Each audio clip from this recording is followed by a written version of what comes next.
Good morning, everyone.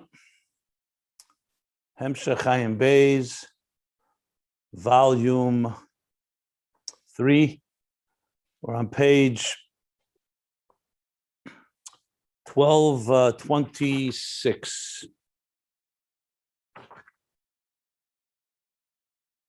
Yeah, 1226.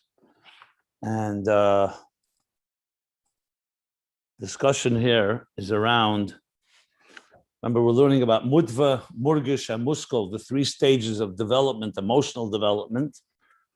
So first he spoke about it in the natural biological development and growth of a human being from a stage of Mutveh, the hardwired, natural characteristics of an individual, how that becomes revealed, how it begins to grow and blossom through the levels of becoming more influenced by the intellect as it refines and guides the emotions.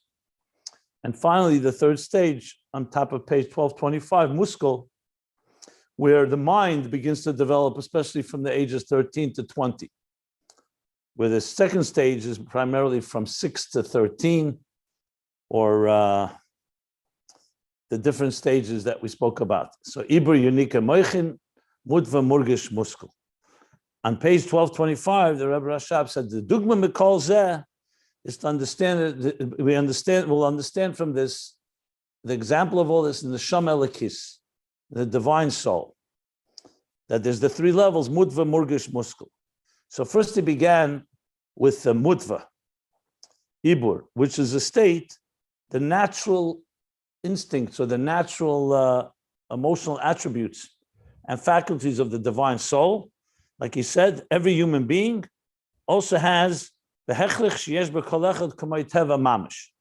We have to say every person has like natural k'may teva mamish, as if it's naturally ingrained, and the different neshamas, ava, yira, the 7 different branches of the candelabra.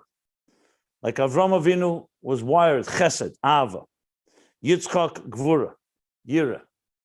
So they all encompass each other, but there's one that's primary and revealed, the others dimensions are concealed. So that's the teva hamidus. And how does that, and that never changes in a human being, even as they age. He says, teva hamidus shenel l'mukeh chetzre bli yeshuna gam kishiyaskin, it always is going to be aligned with their natural wiring, their natural emotions. And what does that translate? B'chinas Mutveh, he says, is the midas are tachlis hahelam. The Mutveh level is that these emotions that are wired in the person are in a concealed state, and all you see is the action, the behavior. Rak ha'maisa b'peil mamish. So even though they certainly have emotions behind the scenes concealed, but at this point, they're not concealed. And then in that itself, there's another level, the yeshu bizgalis yeser, where you actually can sense a person is afraid of doing something that is forbidden or prohibited. And a person is drawn to something that's precious. It's yakir, to do mitzvahs and to follow what Hashem wants. So you have 2 stages in the Mutveh, one where it's only behavioral and the emotions are not revealed. Another where you also have some expression and revelation of the emotions. Then the next part of this paragraph was another manifestation of Mutveh. And that began at the bottom of page 1225, the line that says, Shehein bekatnus made, so the emotions are bekatnus. It says, Gam inyan Mutveh Temimus B'Lev. So the last thing we learned was Temimus B'Lev, which we translate sincerity. Later he says, Ernstkeit, seriousness, commitment, total loyalty. They're all fitting words based on the description here. Essentially, it's a complete, sincere connection to Hashem where there's no room for another option. This, by the way, does not mean the person's a tzaddik, can make mistakes and people sin. A person doesn't do avera unless there's a ruach shtus, because his real fundamental connection and loyalty is to Hashem. The fact that he can fall and slip doesn't mean that his loyalty changed. It just means that he has a Yetzer Hara that he has to contend with. I'm just saying that as an aside. But his loyalty, where is his heart? Like he says, I'm just using some of the words. But so he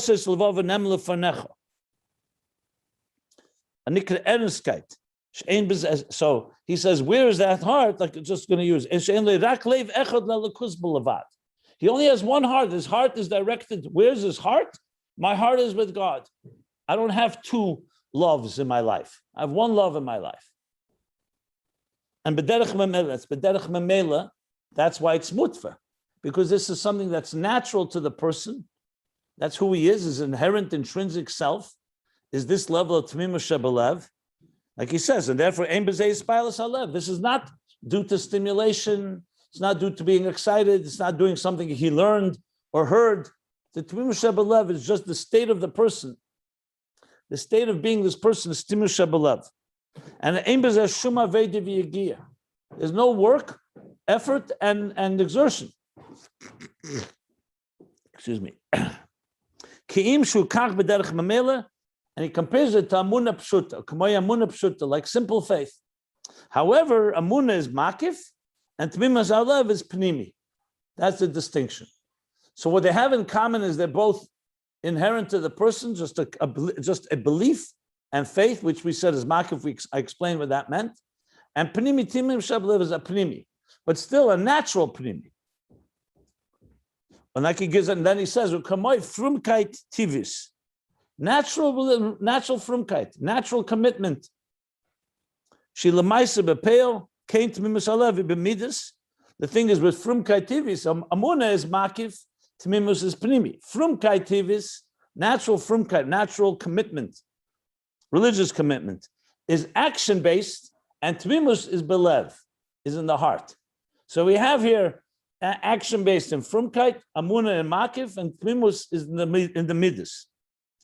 Hainu, which means Batias Nafshe, that where his spirit, where his being, where is it directed to, where is it guided to, where is it inclined to? Rak lelakus ulatev. The ein ele belibe bedaiti lachshav acheres klal. And does not arise in his heart and his das, in his mind, to think any other option. It's not like two options. God is the only option. And kol zeh, we learned this already, but we said I'm going it over because it was worthwhile going and reviewing. Ein b'murgish. It's not b'murgish b'nafshe klal. This isn't due, and it's not part of an emotional experience. Yes, it's a Temimus B'Lev. It's midas, but it's natural midas. It's just how you are. It's not due to a stimulation. It's who you are. It doesn't weaken, as we're going to learn in a moment, when you don't have a stimulation, and it doesn't get stronger when you do. When you talk about avodah yigia, let's say with the mind, so the mind is influenced by what it understands. But something that's hardwired in the person, in this case, Temimus, this sincerity, this integrity, this honesty, this loyalty, is not due to anything that's ispalus benafshi, because of something that stimulated it.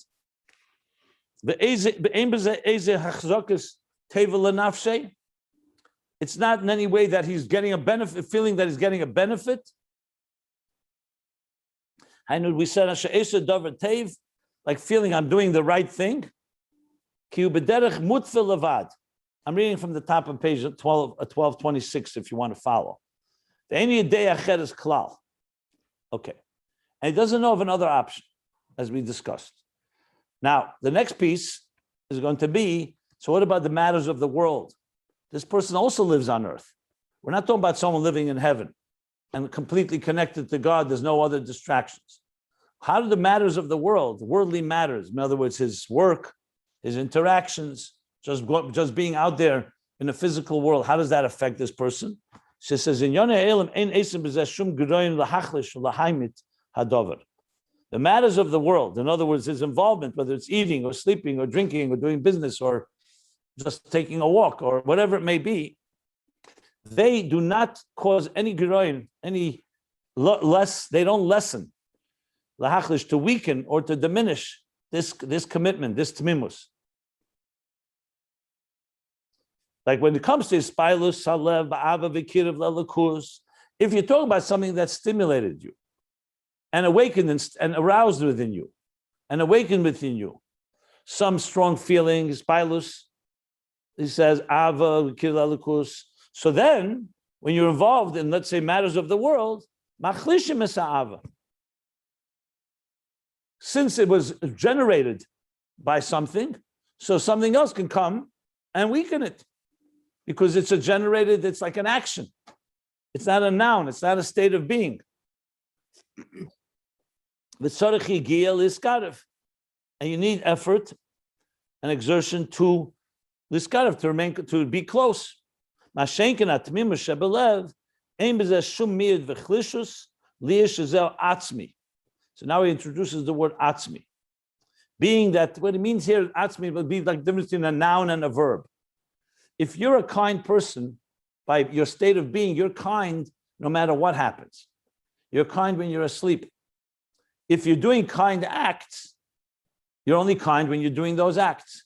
I just want to give an example for this, which I have given in the past. I think it's a good example to capture this in practical terms. Like, what is the difference between a kind person and a person who does kind things? So I once gave a class on this topic, and I said one is 24/7, it's who you are. Doesn't mean you're always acting kind, but it means you are that person. Like it says about the Friedrich Rebbe says that a soldier is a soldier 24/7. Even when he's asleep, he's a soldier. Because his whole being is saturated, is permeated with that dedication of being a soldat, a soldier in the army. So I gave a class on this topic, and I said the difference between a noun and a verb. A noun is a state of being. It's who you are. A verb is an action you do. It could be a result of who you are, but it could also not be. After my talk, a guy came over to me, and he said to me, it was in his 40s, with like tears in his eyes, he says, for years, I've been struggling with a real personal dilemma that you resolved tonight.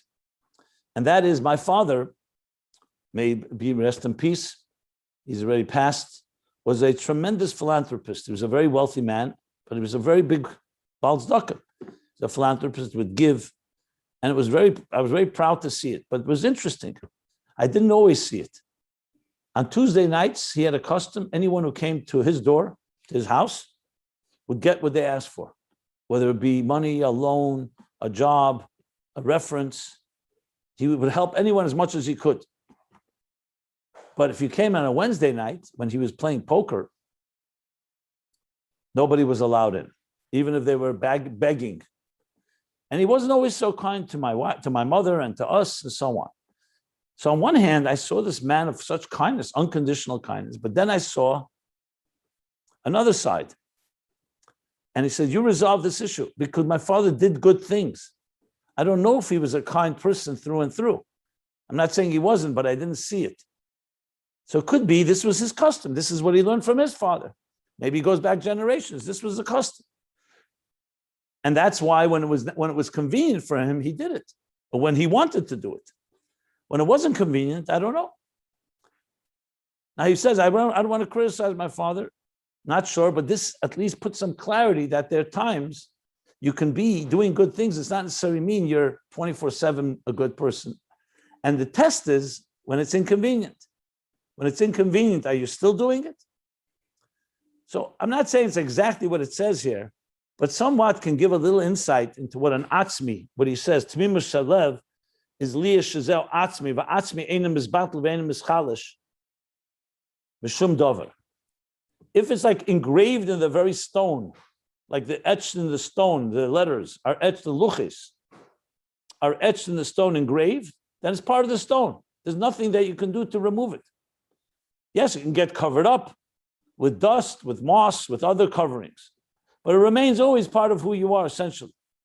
If it's like letters written, this is an example Chassidus gives in other places, the Maimorim of Buchukaisai and so on. If it's letters written on a parchment, as much as they're connected, they were two substances before, the ink and the parchment. Now they've joined, but as we see, it can crack off, it can rub out, it can get weaker. So the same thing is emotionally here, the Temimus B'Lev. Like you said again before, Temimus B'Lev is a form of Mutveh. It's not a form of due to any excitement or any stimulation. Okay. And then he adds, even furthermore, this is saying his loyalty to Hashem and Temimus is so deep, is so ingrained, so matters of the world don't weaken it. But now he says the other way around. So it really goes both ways. Each one feeds the other. And the involvement he does have in matters of the world is only the minimum, only that which he needs for his survival. Since his passion and love is, his loyal love is only to one direction, which is Hashem, God, so anything he does otherwise is only for his survival, for his existence. It's again, like it's not two competing loves. He's not having an affair with another love, which is the material world or his physical material needs. It's only kiyum levad. Ve'ima yesh li rotzen b'davar achumri. Even though he has a desire for this crass or coarse matter, he says, it's not due to his desire and his passion or lust, but it's due to necessity. The gamzeh, and furthermore, that too is bli ezeh spilus. It's not with any excitement. And he doesn't have to sit and measure ma mukhrach le ma ena mukhrach. In other words, there's a person who's committed, but he needs to say, okay, what do I need and what's moisus, what's extra?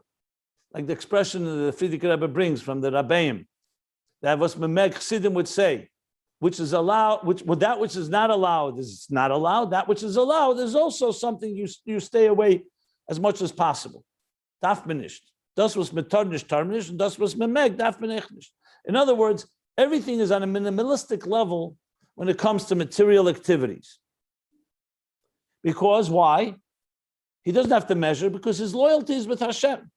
Again, remember, there's a Yetzer Hara, so people will make mistakes and fall, but that doesn't change their loyalty. Okay. And so limda ma muchach ma ena muchach. Ki b'davar she'ena muchach lei, memela ein lerotzen b'atiyah. Something is not needed. That's not a necessity. So he doesn't have a desire and inclination there at all. Ki be'etzem ein lo shaychus l'nyanim achurmim, because this individual who's Temimus B'Lev clearly is active, does not have any relationship to things that are crass, and his natural inclination is only to divine matters. That's why automatically he does not draw into any dover masonry with any extras, any luxuries, only that which is necessary. And then he goes back to what he said before. And that which is necessary does not weaken, does not equate any lack in the ruchni, in the spiritual inclination. And finally, the last piece in this paragraph that we learned is explains now that this temimus, which is mutveh, so on one hand, it doesn't have giluyim in it. So in other words, there's no excitement, there's no emotional arousal, there's no like passion, there's no drama around it. It's just the basic who you are. It's like the foundation of a building. No one sees the foundation. But without the foundation, the whole building wouldn't stand. You know, like the Rebbe once told a woman that was on shlichus, she worked with her husband in Yechidus. And the Rebbe was asking her, like, what's her role and participation? The Rebbe was always equal partners. So she said, to be honest, Rebbe, I work hard, but my husband gets most of the credit. Friday night, I work hard for Shabbos, I have guests. The compliments go to my husband. Not that but it would be nice to hear sometimes a kind word. So the Rebbe says, you're right. They should appreciate you as much, if not more.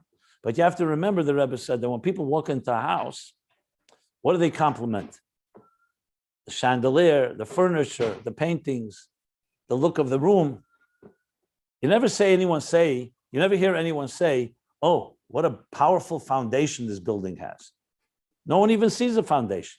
As a matter of fact, when you look at a foundation when the buildings go up, it seems very unseemly, actually. It's not very elegant.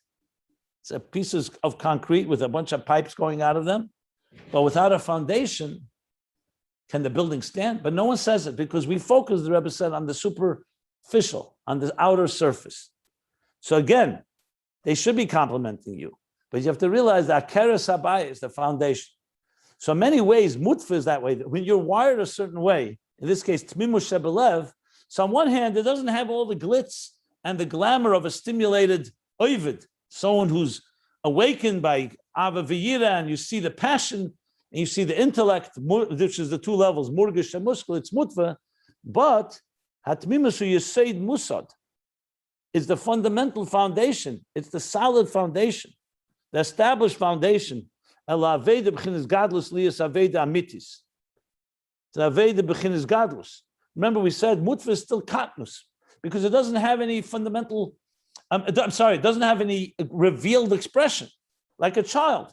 A newborn child is wired a certain way, so you don't see all the child's talents and skills and so on. So it's there, but it's the foundation for the Aveda b'gadlus that it should be Aveda Amitis, and the Rebbe Rashab explains, what does he mean? HaKavana kam b'Amitis Aveda. Not that Eina shelo yiyeh muter b'nafshe. Not that he shouldn't be mistaken or delusional. Ki HaKavana shemetzis haderech hamiti. This Temimus B'Lev is the compass and the guide that will make sure that he stays and finds the derech hamiti, the true path. Because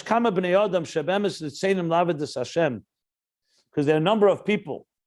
I'm going over this again. We learned it a little quickly. I'll do it again now. I'm reading on page 1226, like 9 lines from the end of the paragraph. There are a number of people that they want to serve God, but they don't know how. And with what they should serve God. In other words, what method. How and what with what? The gam. And there are also those that yedim, sheyedim masigim kamin yanim belakus. They know and comprehend the number of matters and godly matters. In other words, godly subjects, godly concepts.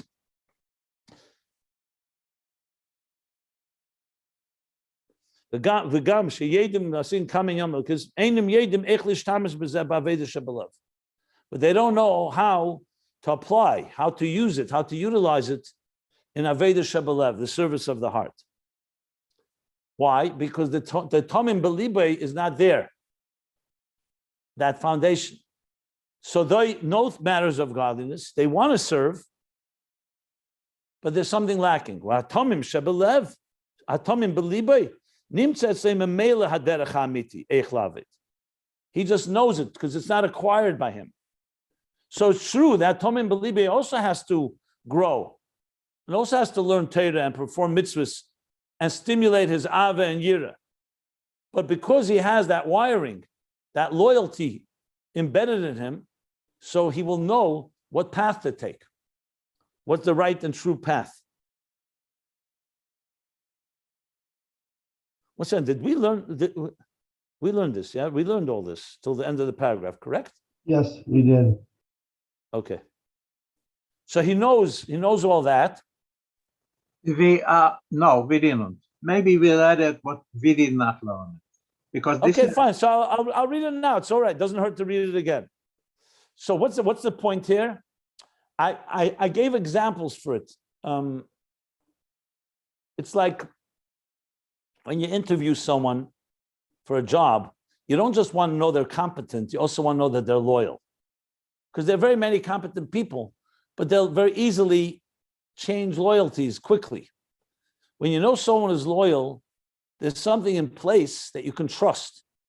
They may not be that competent, but they can learn competence. And they're going in that direction because they're committed. So commitment and loyalty, in this case, we're using the word for that, for Tomim B'Lev, has that going for the person. Whereas another may, like he says, wants to serve, to go over again, he says, but they don't have that natural inclination of how to do it. Doesn't mean they can't learn it. Doesn't mean they can't be educated. It's like sometimes you say a person like, even in sports, they say this person is just a natural athlete. Another person may be a better athlete and they worked harder, but they don't have that natural inclination that some people have in certain areas. So there are people who are naturally inclined to something, And that becomes the foundation because they naturally and instinctively will go in the right direction. Again, that doesn't mean they can't make mistakes and so on, but that's what he's comparing to. So the Temimus B'Lev becomes this foundational element. Yeah. And any divine matter, who makes a chelke aveda, he finds the part of it, the aveda, the application or the service.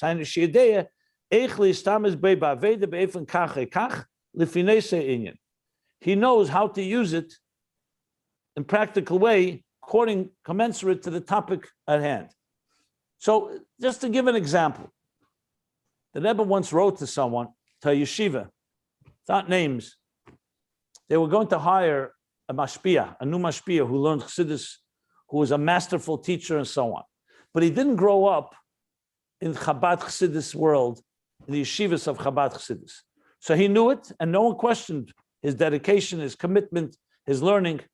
But he didn't grow up in the natural environment. So the Rebbe said, it's better to find someone who has that natural inclination. Now, you'd think it sounds like a discrimination. Why would you not hire someone that really knows and is committed, not questioning his loyalty? Because there's something what we call in the Chassidus language lachluchis. A certain lachluchis literally means like moisture, but it really means a certain spirit. Like you can see two people learn the same piece in Chassidus or anywhere, and you see someone who is, we say geweikt, what's the word I want? Marinated within these juices for many years. You just see a certain natural inclination. Soaked in. Soaked, yeah. Soaked, marinated. So, and you know something? Someone else may know more. They may have more knowledge. They may have learned more. And no one takes away. You guide them at a person you see, for example, people have a good mind, but they haven't worked hard at it. And there are other people who don't have such a good mind, but they've worked very hard and they achieve much more. But there's something about a natural mind that just knows and is an instinct that's there. So the Rebbe Rashab is not here coming to, it's not a contest here. There's obviously, ultimately, Mutveh is not enough. Just to be natural, Temimus B'Lev is not enough. The Eibishter wants Aveda. He wants your work. He wants your effort. But he's explaining how when a child is born with certain foundational principles, how much it will help direction in their life. Like it isn't anything. Musad, he said. Yeah. So for example, if someone grew up in a very, unfortunately, dysfunctional home, so though they have in their heart and soul all they need, but the home that they grew up in makes it harder. They could and definitely will grow and compensate and be able to complement and fill everything that's needed. But when you come with a head start, that your very natural environment is a very healthy one, it obviously makes it a lot easier that whatever comes later in life, when you deal with relationships, it's not so much dependent on acquired knowledge, it's dependent on an inherent component within us. So he's making the case of the power of Mutveh here. So that's what he says. And he gives the example. Yes, we did read it, but it's good we're reading it again. Remember, the operative example and mashal here has all been about growth. Goes all the way back. If you remember, Adam Eitz HaSoda, we spoke about the growth because we're talking Hagdalas Hamidas. The growth of the emotions are compared, Zah, Midas are compared to Eitz HaSoda. He said that all the way back when we learned this in the beginning when he spoke about Gan Eden, V'natatem. So Gan Eden, Tainug, before he went to the details that we're learning now. And this, of course, gives us a hint to where this is all headed, because he's speaking now in Aveda Gan, the idea of planting something.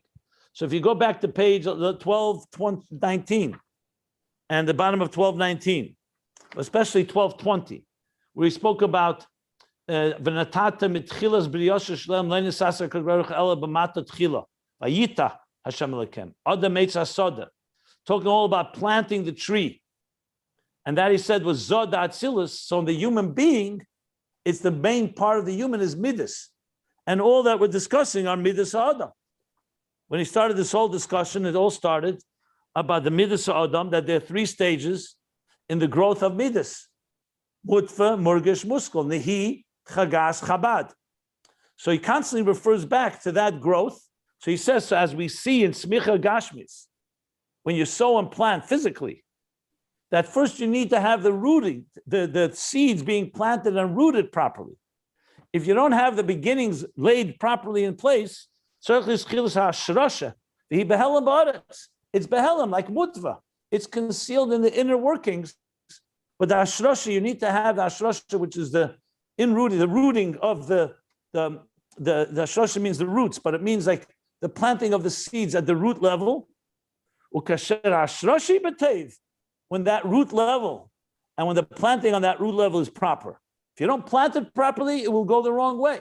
If that's good, then when it starts growing, so it'll also be excellent and good. In other words, if the planting was wrong, you'll see it won't grow properly or it won't grow at all. Like we see with pregnancy and birth. When the pregnancy and the gestation is good, body, then the child will grow into a good, healthy, and complete child. What is Ibur B'Toiv? Hold on. Same thing as Uba Adam Eitz Asada, the same thing like it is with the human being that's compared to the tree in the field. The Mutveh where you sod, that the Mutveh is the foundation where everything begins. When the foundation is in place, when the Mutveh, which is the root level of the foundation of what is naturally wired, in this case, Temimus B'Lev, then the growth will be good. So we see here also the expression Ibur Yunike Moichin. It starts with Ibur. If the pregnancy is good, which means the Mutveh level is good, and then, of course, the birth, and the child that grows out of it will be good, as we see practically speaking. That the environment and the breeding ground, both in planting seeds in the field, and the same thing with the development of the fetus from the moment of conception through pregnancy, when that's in place, everything from there will blossom and grow properly. What are you asking me about Ibur?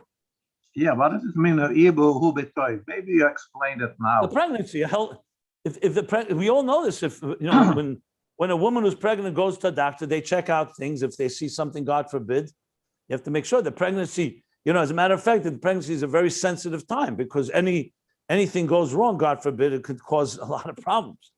Yeah. So bottom line is that the first stage is concealed. It's mutveh. It's like you don't see the seed in the ground, but if something happens, if, for example, a predator comes and bites into the seed, it's not going to grow.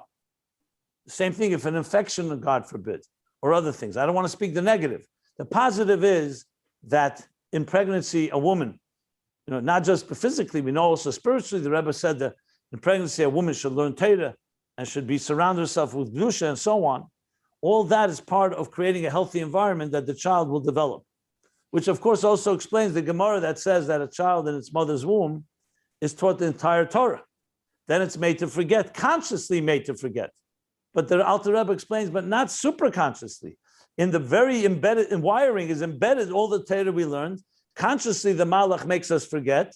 But then when we learn, we're relearning and reconnecting to that which is already embedded within the child, within each child. Is so this is the English level of for everyone, or it's only some people are having it natural? Could everyone have it? I discussed this in the last class. We need to see how this develops. It seems on one hand, he seems to be saying this is something that people are wired. I mean, you say, just like you say, ma'minim b'nei ma'minim, that the Jews are people of faith, believers, the children of believers. It sounds on one hand that everyone has the Temimus B'Lev, but then some of the expressions here sound like you either have it or you don't have it. Because he says there's someone who wants to do Aveda, but he doesn't have it's only the Temimus B'Lev that really keeps that guidance. I would have to say, based on my own right now guess, I'm saying completely a guess, because he hasn't spelled it out, but that there's both elements. Everyone has a certain element, and a Neshama by nature has Temimus B'Lev because it's a chelik elikam emal mamish. We spoke about that a Jew nishta vil nishta ken zayin abgerisim for the kus. A Jew not he wants and not he's able to tear himself away from godliness. The Rambam in the end of Perek Beis of Hilchos Gerushin, he writes when it says about forcing someone to give a get. So he says, why is it you're not allowed to force someone? He says, because Yitzrei hu she'anseh. The Yetzer Hara forced him, because every Jew naturally wants to do Torah mitzvahs and does not want to do something that's sinful. So there is no question that naturally every Jew has this. That's what's called a chelik elikam emal mamash.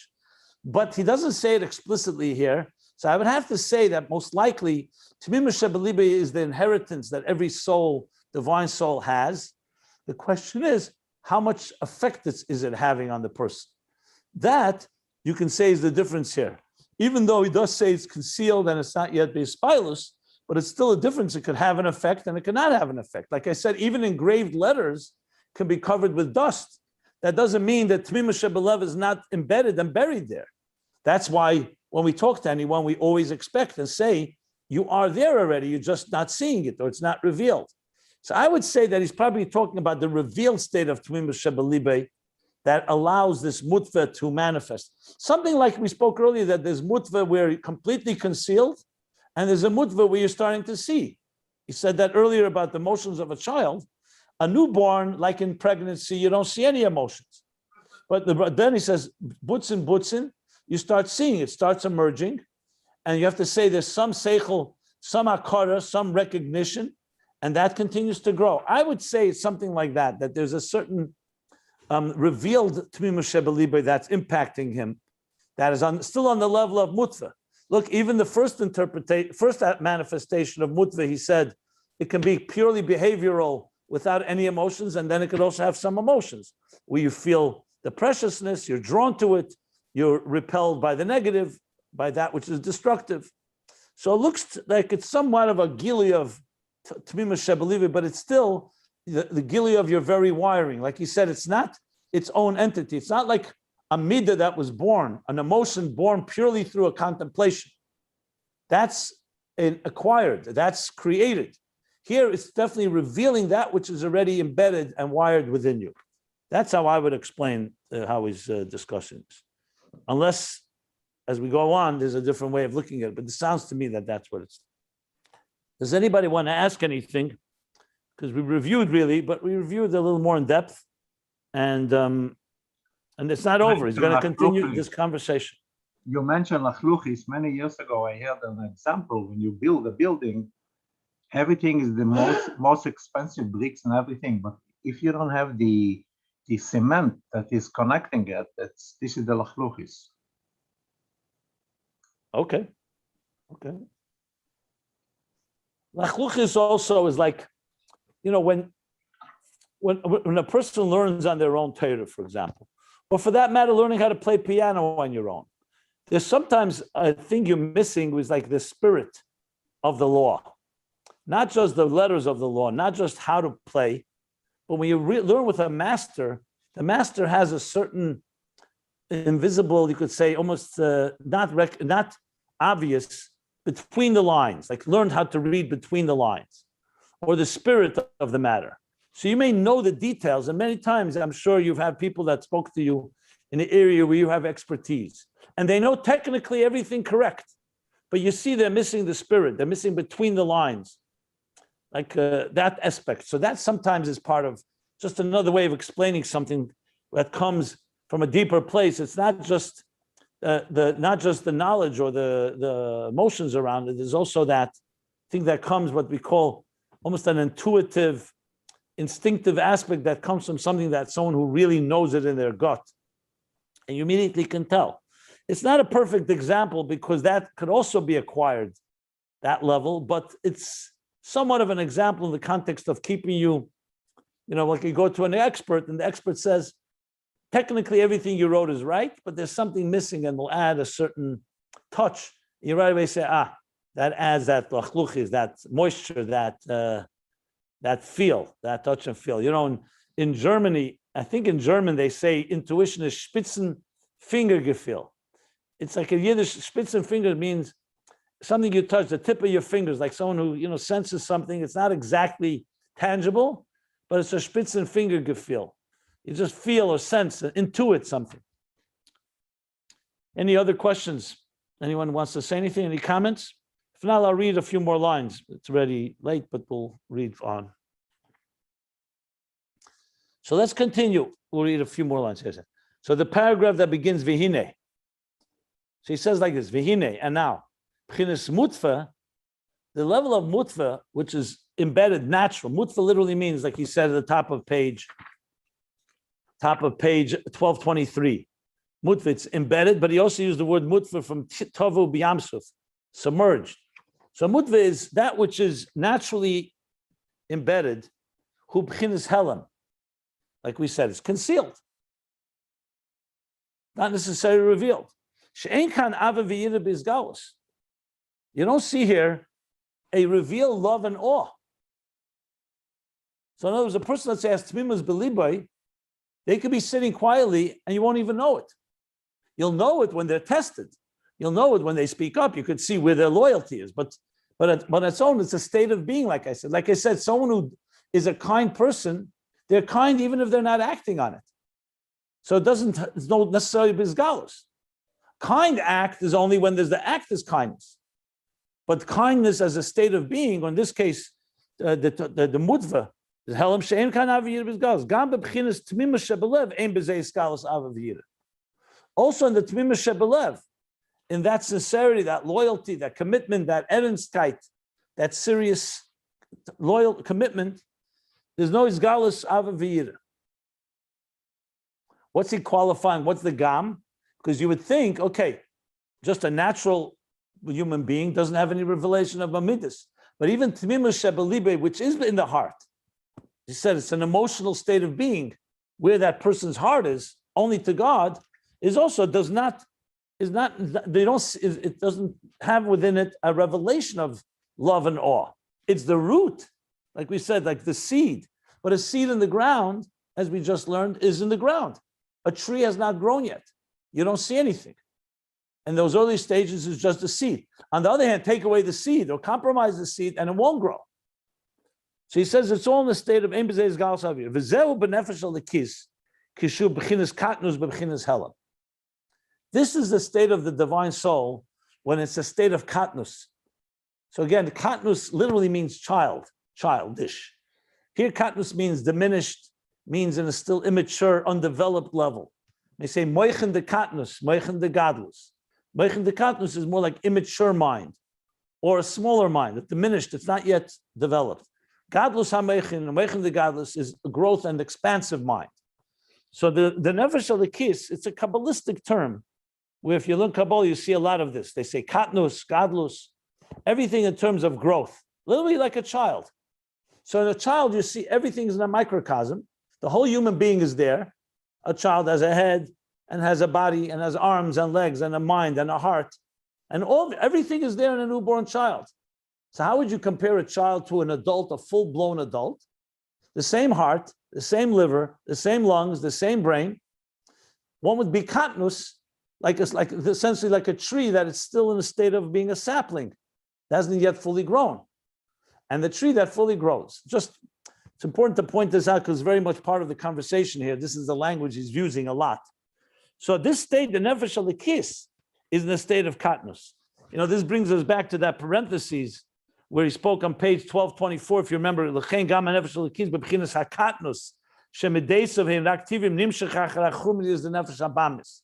I think we're going to understand what is said there. So no, it's the nefesh al-kis too. Being a chelik elakam mal mamash, it's a part of godliness, and it has by yipach ba'apav nishmas chaim, everything the Alter Rebbe says in Tanya. So we're not talking about the nefesh al-kis in its root up in heaven. We're talking about the nefesh al-kis as it's now manifest in a newborn child. So it's in a state of katnus, b'chinas helam, in a concealed state. So even a tzaddik, even though Moshe Rabbeinu, when he was born, the house filled up with light. A Rebbe is born, something happens, but it's still in a state of katnus. You can't call that godless. You don't see Moshe in his full glory. So even the greatest people, it's all in a state of concealed. You don't necessarily see, maybe certain tzaddikim, great people, could see the potential, but even the person himself has not yet developed into what they will be. So we call that katnus, which is a b'chinas helam. No matter how powerful the divine soul, that's its state.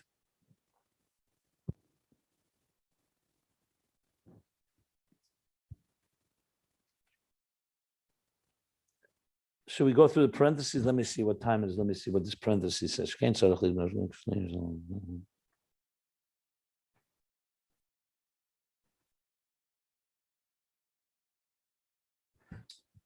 I'm not going to read it. I'll just, what he's going to do in the parentheses, he's going to say that this is not, this is the way the order is meant to be. This is not due to the fact that there's the nefesh l'kis is in Golus.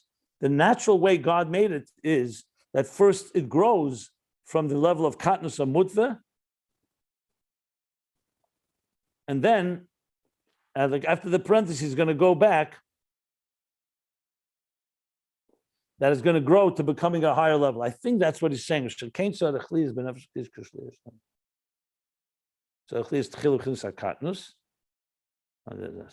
no, we'll learn it tomorrow. I don't want to jump the gun here. We'll learn it tomorrow. I'll stop right here before the parentheses, and we'll start with the parentheses tomorrow. Any questions? So we're in the middle of the subject, obviously, but we stated that it's concealed, and that's how it begins. It's going to go through the stages of development of the nefesh l'kis. Okay. We'll